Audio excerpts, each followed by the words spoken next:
එතකොට O level විද්‍යාව ලේසියෙන්ම මතක තියාගන්න කියලා දෙන අපේ කෙටි ක්‍රම ෂෝට් වීඩියෝ සීරීස් එකේ අද අපි කතා කරන්න යන්නේ විභාජක පටකවල ලක්ෂණ සෙට් එක ලේසියෙන්ම මතක තියාගන්නේ කොහොමද කියලා.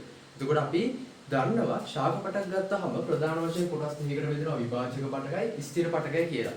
මේ සම්බන්ධයෙන් ගොඩක් අවුරුදු වල ඉස්සේ ප්‍රශ්න අහලා තියෙනවා. එතකොට මෙන්න මේ විභාජක පටකවල ලක්ෂණ ලියන්න කියලාත් ඕගොල්ලෝ ප්‍රශ්න වල අහලා තියෙනවා. විභාජක පටකයක් කියලා කියන්නේ සාමාන්‍යයෙන් මෙන්න මේ ස්ථිර පටක කියලා සෙට් එකක් තියෙනවා. يعني ශාකයක් හැදලා තියෙන අපි දන්නවා සෛල එකතු වෙලා තමයි පටක හැදෙන්නේ. ඒ තියෙන ප්‍රධාන ශාකයක් හැදලා තියෙන පටක සෙට් එකට අපි කියනවා ශාකයේ තියෙන ස්ථිර පටක කියලා. එතකොට මෙන්න මේ ස්ථිර පටක හැදෙන්නේ විභාජක පටක කියන පටක ගොඩේ තියෙන සෛල බෙදීමට ලක් වෙලා තමයි මේ අලුත් සෛල ඇති වෙන්නේ. ඔන්න විභාජනයට ලක් වෙන්නේ මම නැත්තම් අලුත් සෛල ඇති කරන විභාජක පටකවල තියෙන ලක්ෂණ 6ක් අපිට දීලා තියෙනවා අච්චු පොතේ මතක තියාගන්න. ওই විභාජක පටකවල ලක්ෂණ 6 අපිට ලේසියෙන්ම රූප සරහන් දෙකක් පාවිච්චි කරලා මතක තියාගන්න පුළුවන් කියලා ඔයා දැනගෙන හිටියා. හරිම ලේසියි මේ වැඩේ. මේ තියෙන රූප සරහන් දෙක පාවිච්චි කරලා අපිට ලේසියෙන්ම ওই විභාජක පටකයේ ලක්ෂණ 6 ලේසියෙන් මතක තියාගන්න පුළුවන්. ඒකෝර මම මෙන්න මේ පැත්තෙන් හදලා තියෙන විභාජක පටකයක් කියලා අපි සලකන විභාජක පටකයේ තියෙන සෛලයක තියෙන ලක්ෂණ ටික තමයි මේ පැත්තේ හදලා තියෙන්නේ. මේ පැත්තේ හදලා තියෙන්නේ සාමාන්‍ය සෛලයක්. එතකොට පළවෙනි ලක්ෂණය වල බැලුව ගමන් මේ රූප දෙකෙන් මතක තියාගන්න පුළුවන් මේ සෛලයට වඩා මේ සෛලය පොඩිනේ. එතකොට සෛලයේ ප්‍රමාණයෙන් කුඩා කියන එක අපිට බලපු ගමන් පේනවා. ඊට අමතරව විශේෂ ලක්ෂණ කිහිපයක් මේ සෛලය ඇතුළේ තියෙන ඉන්ද්‍රිකා. අපි දන්නවා සෛලයක් ඇතුළේ එක එක જાති ඉන්ද්‍රිකා තියෙනවානේ. අන්නේ සෛලය ඇතුළේ තියෙන එක එක ඉන්ද්‍රිකා වල වෙනස් වීම කිහිපයක් මෙන්න මේ විභාජක සෛලයකයි සාමාන්‍ය ශාකයේ තියෙන සෛලයකයි තියෙන්නේ. එතකොට මේ විභාජක සෛලයක ওই ලක්ෂණ ටික අපි මතක තියාගන්නවා විභාජක සෛලයක වැඩිපුර තියෙන්නේ මොනවද කියලා මෙන්න මේ නිල් පාටින් මම ලියලා තියෙනවා විභාජක සෛලයක වැඩිපුර තියෙන්නේ මොනවද කියන්නේ සාමාන්‍ය සෛලයක නෑ හැබැයි විභාජක සෛලයක වැඩිපුර තියෙනවා තව ලක්ෂණ සෙට් එකක් තියෙනවා සාමාන්‍ය සෛලයක තියෙනවා හැබැයි විභාජක සෛලයක අපිට බලා ගන්න බැරි දේ ඔන්නෝම ලේසියෙන් දෙකට බෙදලා මතක තියාගත්තා නම් අපේ ලක්ෂණ 6 අමාරු වෙන්නේ නෑ මතක තියාගන්න පළවෙනි තමයි සාමාන්‍ය සෛලයක තියෙන ටිකක් කුඩා නෂ්ටියක්. හැබැයි විභාජක සෛලයක අපි කියනවා කැපී පෙනෙන නෂ්ටියක් තියෙනවා කියලා. විභාජක සෛලයක අපි කියනවා කැපී පෙනෙන නෂ්ටියක් තියෙනවා කියලා. කැපී පෙනෙන නෂ්ටියක් දක්වන්න පුළුවන් කියලා අපි කියනවා විභාජක සෛලයක සාමාන්‍ය සෛලයක තියෙන කුඩා නෂ්ටිය. එතකොට මේ නෂ්ටියත් එක්ක ඔබට තව දෙයක් මතක තියාගන්න පුළුවන්. ඒ තමයි නෂ්ටියක් තියෙනවා කියන්නේ සාමාන්‍යයෙන් සෛලයක ඒ සෛලය සජීවියක්. කියන්නේ ජීවයේ සහිත සෛලයක් කියලා. එතකොට ඕකෙන් අපිට මතක තියාගන්න පුළුවන් මේ සෛලය සජීවී සෛලයක්.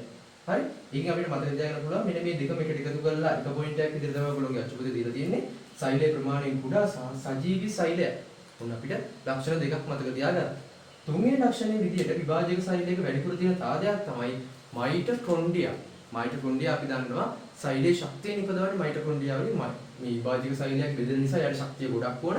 මයිටොකොන්ඩ්‍රියා ලොකු ප්‍රමාණයක් තියෙනවා විශාල ප්‍රමාණයක් සාමාන්‍ය සෛලයකට වඩා. සාමාන්‍ය සෛලයක මේ එකයි නම් තියෙන්නේ මයිටොකොන්ඩ්‍රියාගේ වගේ 4 ගුණයක් ලොකු ප්‍රමාණයක් තියෙනවා මොනවද මෙන්න මේ මයිටොකොන්ඩ්‍රියා. ඒක තුන අපිට ඊළඟ ලක්ෂණය මතක තියාගන්න පුළුවන් මයිටොකොන්ඩ්‍රියා විශාල ප්‍රමාණයක් විභාජක සෛලයක තියෙනවා. ඔන්න විභාජක සෛලයක වැඩිපුර තියෙන දේවල් දෙක මොනවද? පළවෙනි එක තමයි මයිටොකොන්ඩ්‍රියා විශාල ප්‍රමාණයක් තියෙනවා. ඒ වගේ දෙවෙනි එක තමයි කැපී පෙනෙන නෂ්ටියක් තියෙනවා. ඒක නෂ්ටිය මේ මතක තියාගත්තේ සෛලයේ සජීවී සහ කුඩා සෛලයක් කියන. ලක්ෂණ තුනක් අපිට මතකයි. ඊළඟට සාමාන්‍ය සෛලයක තියෙන විභාජක සෛලයක නැති දේවල් කිහිපයක් තියෙනවා. ඒකෙන් පළවෙනිම දේ තමයි මෙන්න මේ හරිත ලව කියන එක. ශාක සෛලයක් වුණාම අපි දන්නවා කොළ පාටයිනේ. එතකොට කොළ පාටයි කියන්නේ ඒක ඇතුලේ හරිත ලව තියෙනවා නේද? එතකොට ඔන්න හරිත ලව සාමාන්‍ය සෛලයක තිබ්බට විභාජක සෛලයක මෙන්න මේ හරිත ලව කියන ඒවා දැක ගන්න ලැබෙන්නේ නැහැ. ඒක නිසා අපිට කියන්න පුළුවන් හරිත ලව දක්නට නොලැබේ. විභාජක සෛලයක ලක්ෂණය. ඊට පස්සේ ඊළඟට දකින්න ලැබෙන ටික තමයි මධ්‍ය රික්තක. ශාක සෛලයක් ගත්තහම මෙන්න මේ ද්‍රාව්‍ය මධ්‍යන්තර තරල පිරුණු ලොකු රික්තක අවකාශයක් තියෙනවා සෛලය ඇතුළේ. හැබැයි විභාජක සෛලයක මේ රික්තක දකින්න ලැබෙන්නේ නැහැ. විශාල මධ්‍ය රික්තකයක් දකින්න ලැබෙන්නේ නැහැ. සමහර අවස්ථාවල කුඩා ප්‍රමාණයේ රික්තක විතරක් දැක් ගන්න පුළුවන්. ඒකට අපිට ඊළඟ කවුනම් මතක තියාගන්න පුළුවන් හම්බෙන්නේ නැති එක මොකද්ද? විශාල මධ්‍ය රික්තක හම්බෙන්නේ නැහැ. අන්තිම ලක්ෂණය අපිට මතක තියාගන්න පුළුවන් අන්තර් සෛලීය අවකාශ. මොකක්ද අන්තර් සෛලීය අවකාශ කියන්නේ? අන්තර් සෛලීය අවකාශ කියන්නේ සෛල දෙකක් අතර ඉඩ තියෙනවද නැද්ද කියන එක. කියන්නේ මෙතනින් තව සෛලයක් තිබ්බ කියලා හිතන්නකො. මෙන්න මේ සෛල දෙක අතර තියෙන ඉඩට අපි කියනවා අන්තර් සෛලීය අවකාශය කියලා. විභාජක සෛලයක මෙහෙම අන්තර් සෛලීය අවකාශ නැහැ. සෛලයක් අනිත් සෛලයට මෙහෙම හේතු වෙලා තමයි තියෙන්නේ. ඒකට මේ සෛල දෙක අතර මේ වගේ ગેප් එකක් නැහැ. අපි ඒක නිසා කියනවා අන්තර් සෛලීය අවකාශ දක්වන්නට ඕනේ. ඒක විභාජක සෛලයක ලක්ෂණ 6 ඕගොල්ලන්ට ලේසියෙන් මතක තියාගන්න පුළුවන්. මොනවද? මුලින්ම හරිම ලේසි දක්නට නොලැබෙන ඒවා ටික, ඒ කියන්නේ බලා ගන්න බැරි ටික මුලින්ම ලියුවා නම් ඔයාලට 3ක් විතරක් ඇහුවොත් ඒ 3 ලියලා ෂේප් වෙන්න පුළුවන්. මොනවද? හරිතලව දක්නට නොලැබෙන.